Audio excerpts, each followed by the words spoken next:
There is probably no verse in the entire Bible that gets quoted more often outside of church than this one. You have heard it, you may have said it yourself. Someone is confronted about a choice they are making, a behavior that is clearly harmful, a pattern that Scripture addresses directly.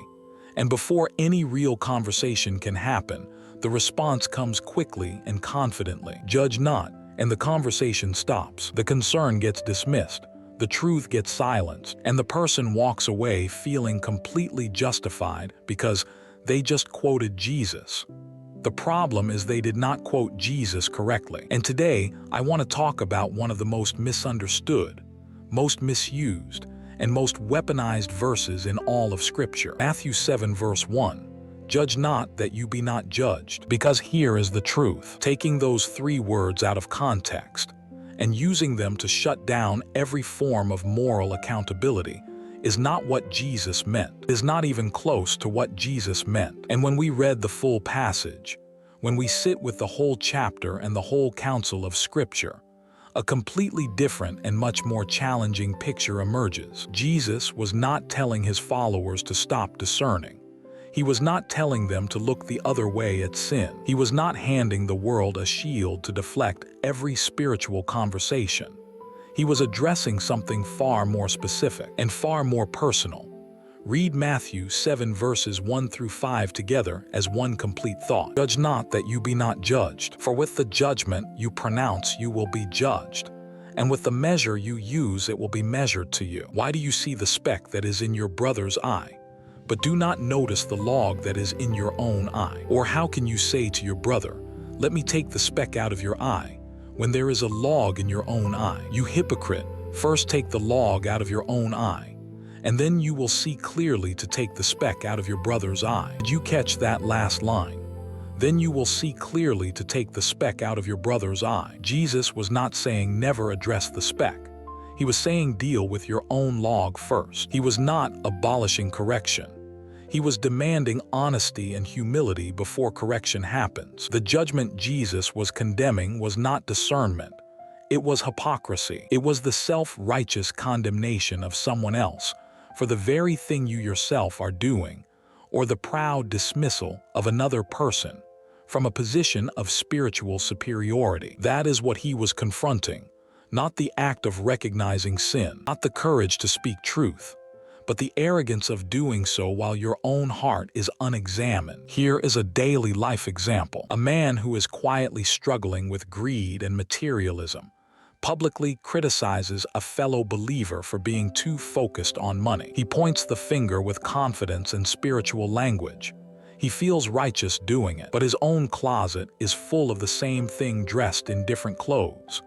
That is the judgment Jesus was condemning, not the naming of what is wrong, but the naming of it from a place of unexamined pride. The passage ends with Jesus saying, once you have dealt with your own log, then you will see clearly to help your brother with his speck. Clearly, that word matters. Jesus was describing restored vision.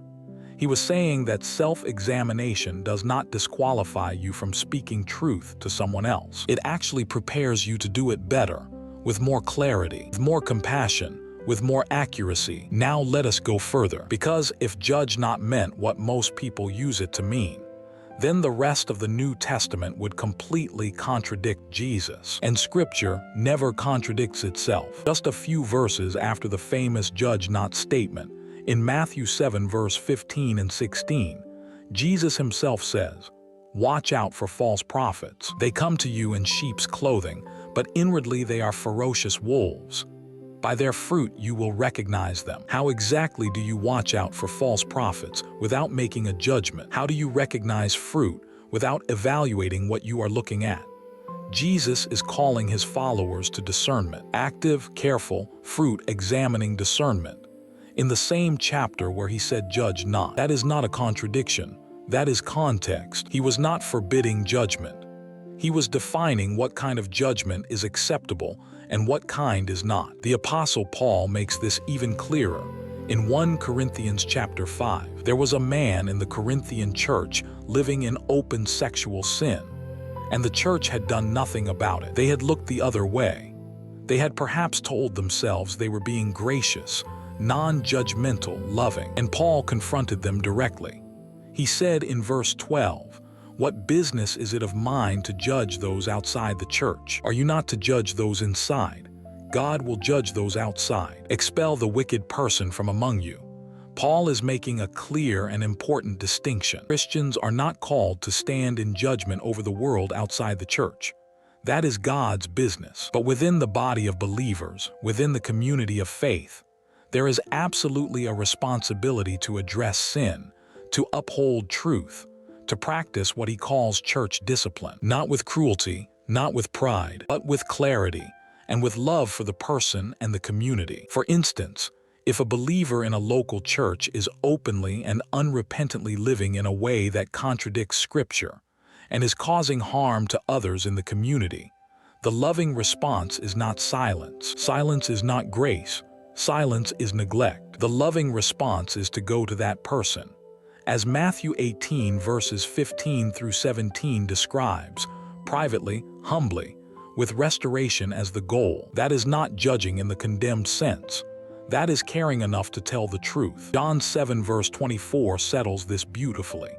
Jesus himself says, "Stop judging by mere appearances, but instead judge correctly." Judge correctly.